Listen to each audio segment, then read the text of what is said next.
Queridos irmãos, continuamos nossa leitura da profecia de Jonas. Jonas é vomitado na praia de Nínive. E a palavra do Senhor foi dirigida a ele pela segunda vez. Levanta-te e põe-te a caminho da grande cidade de Nínive e anuncia-lhe a mensagem que vou te confiar.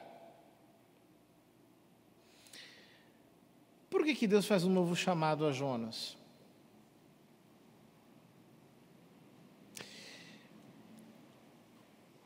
Existem várias explicações para isso, mas hoje, por exemplo, eu estava lendo um comentário de São Ruperto ao livro de Jonas e fiquei contente porque ele confirmou uma impressão que eu tinha. Ou seja, assim como Jonas, na primeira fase, foge do chamado, ele é uma imagem do povo judeu, é engolido pelo peixe, se torna uma imagem de Cristo. Quando ele é vomitado, ele se torna uma imagem da igreja, uma imagem dos apóstolos, que são, por assim dizer, processados no mistério da redenção,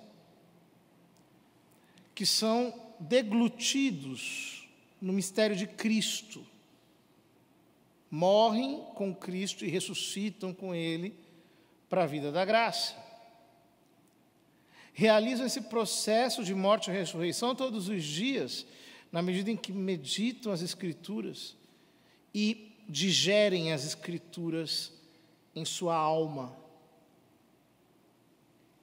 Apenas depois de passar por esse processo de cristificação, de discipulado, de ser impregnado pela graça de Cristo, apenas então o Senhor sobe ao alto do monte e diz: ide pelo mundo inteiro e pregai o Evangelho a toda criatura. Não pode haver uma comissão sem que antes o homem tenha sido capacitado para isso. Por isso, Jonas ressuscita, sai de dentro do ventre da baleia e ele mesmo se torna um tipo da igreja apostólica. O nome Jonas significa pomba. Portanto, da igreja que é revestida pela graça do Espírito Santo e que, por assim dizer, carrega o poder do Espírito em sua pregação. Jonas pôs-se a caminho de Nínive conforme a ordem do Senhor. Ora, Nínive era uma cidade muito grande. Eram necessários 3 dias para ser atravessada. Jonas entrou na cidade percorrendo o caminho de 1 dia. É impressionante porque antes da descida do Espírito Santo, antes de passarem pelo mistério pascal e de serem cheios do Espírito Santo, os apóstolos não conseguiam nada. Mas depois que eles são cheios do Espírito Santo, eles percorrem a distância de 3 dias em 1.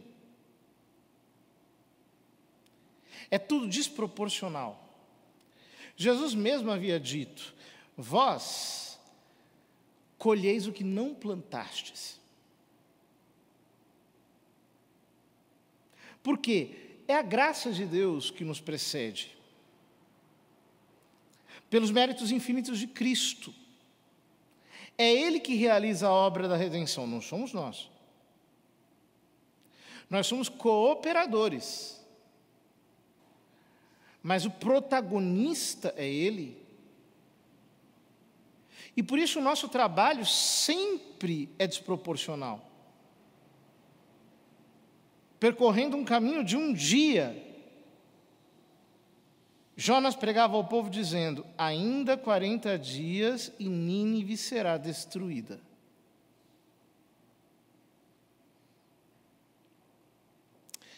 É muito interessante, porque quando nosso Senhor começou a pregar, ele dizia: convertei-vos, pois o reino dos céus está próximo. Na cabeça do judeu, o reino dos céus significava o dia do Senhor, o dia esperado que Deus vem para estabelecer a justiça na terra. O dia de que nos fala, por exemplo, o profeta Joel, um dia grande e terrível, o sol se converterá em sangue, a lua se escurecerá, etc. Ou o contrário, né? O sol se escurecerá e a lua se tornará em sangue. Não é uma mensagem simpática. Nosso Senhor não age como alguém que quer captar a benevolência das pessoas. E na manhã de Pentecostes, a mesma coisa. Quando Pedro prega, ele diz: arrependei-vos, e cada um de vós seja batizado em nome de Jesus Cristo para o perdão dos pecados. E quando Paulo prega no Areópago em Atenas, ele diz: o mundo inteiro será julgado por um só homem. Ou seja,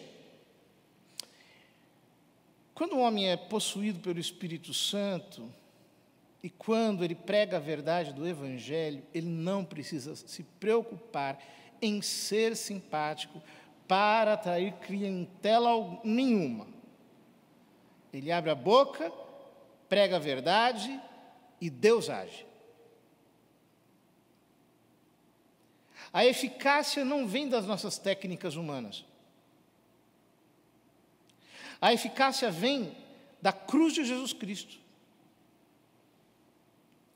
Por isso, quando nós pregamos a salvação e o arrependimento para a salvação e a obediência a Cristo para se conservar no arrependimento, tudo isso é respaldado por Deus e o resultado é desproporcional. O que diz o texto? Os ninivitas acreditaram em Deus, aceitaram fazer jejum e vestiram sacos, desde o superior ao inferior. O que acontece na manhã de Pentecostes? São Pedro prega e 3.000 se convertem.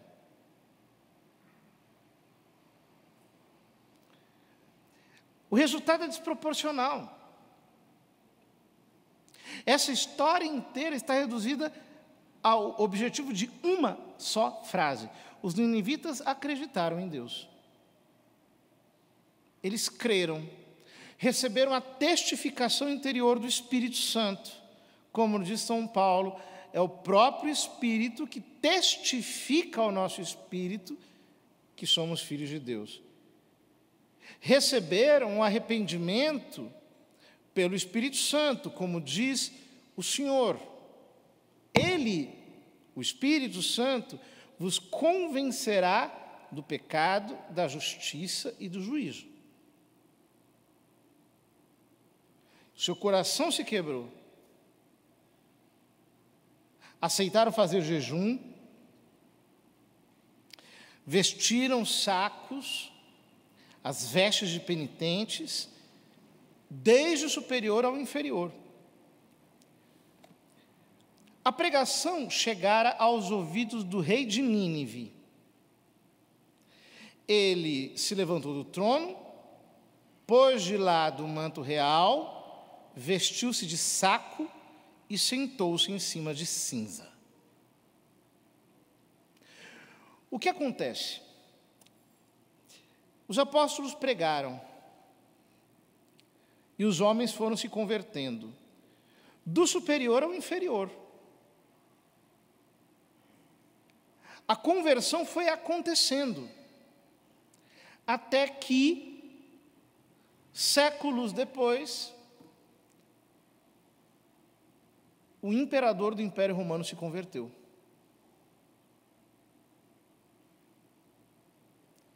E a partir daquele momento concedeu liberdade à igreja, e a igreja pôde pregar até os confins da terra.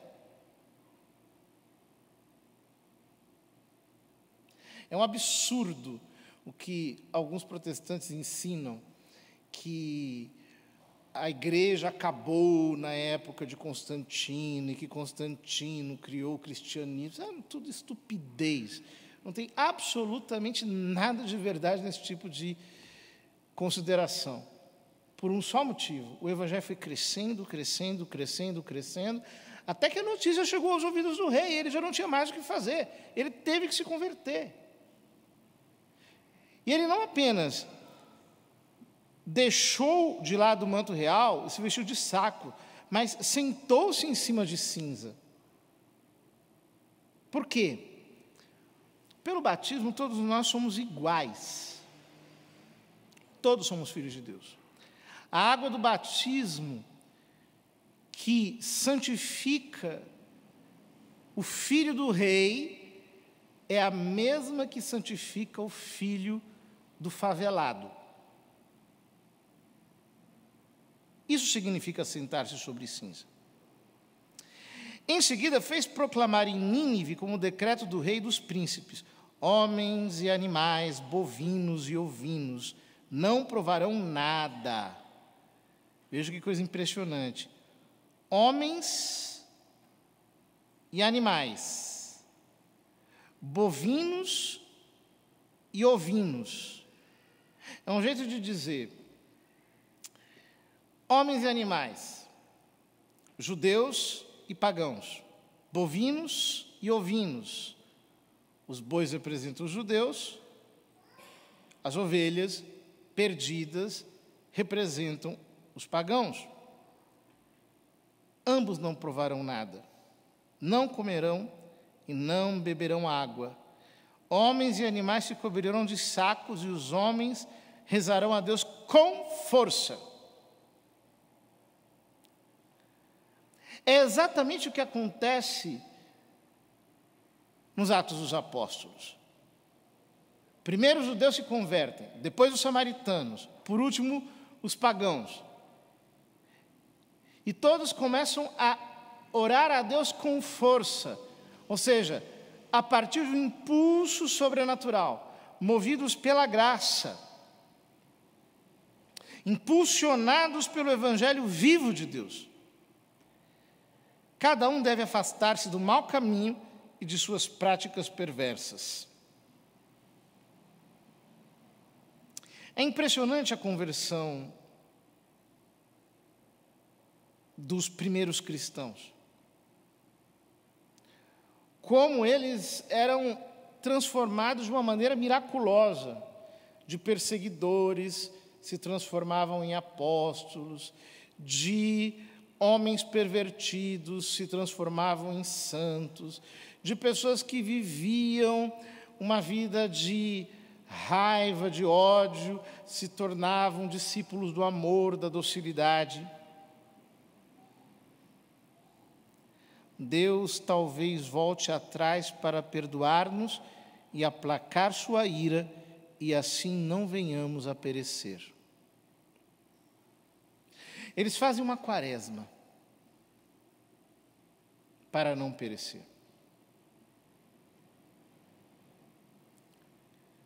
Eles fazem uma quaresma movidos pelo temor do Senhor, pelo Deus que os convence desde dentro a que se quebrem. E diz: vendo Deus as suas obras de conversão, e que os ninivitas se afastavam do mau caminho, compadeceu-se e suspendeu o mal que tinha ameaçado fazer-lhes e não o fez. O nosso arrependimento pode mudar a história. E esta é a grande maravilha, porque toda profecia é incondicional. Toda profecia é condicional. Jonas prega: ainda 40 dias e Nínive será destruída. O povo se arrepende, a ameaça é suspensa.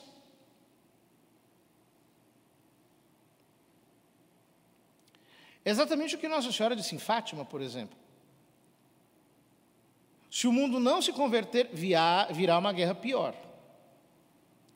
O mundo não se converteu, veio uma guerra pior. Ela diz: eu venho pedir a vocês oração, penitência, etc, etc, etc. Se não, é sempre assim. Se há arrependimento, se há conversão, não existe nenhum tipo de punição que fique em pé, porque toda profecia é condicional. Ela é proferida para mudar o coração e os sentimentos dos homens. Vejam, Nosso Senhor no Evangelho diz: ai de ti, Corozaim, ai de ti, Betsaida, porque se em Nínive se tivessem feito os mesmos sinais que foram feitos em ti, eles se converteriam. Eles teriam se convertido de um modo mais rápido. Vejam, Jonas não fez nenhum milagre em Nínive. Ele pregou, eles creram e deram frutos de conversão. E Nosso Senhor fez tantos milagres, e aqueles galileus, o pessoal de Cafarnaum, de Betsaida, de toda aquela região ao lado do lago da Galileia, não se converteu. O próprio Deus encarnado pregou e eles não se converteram. É impressionante isso. O apóstolo São Paulo diz, no capítulo 10 da Carta aos Romanos: quem deu crédito à tua palavra?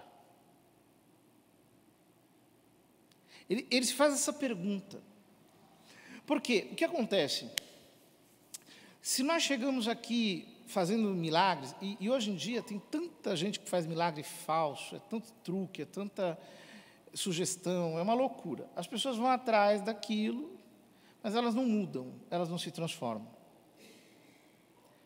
No final das contas, a pergunta é: Senhor, quem deu crédito à tua palavra? Eu tenho dado crédito à palavra de Deus? Eu tenho deixado a palavra de Deus transformar as minhas disposições interiores?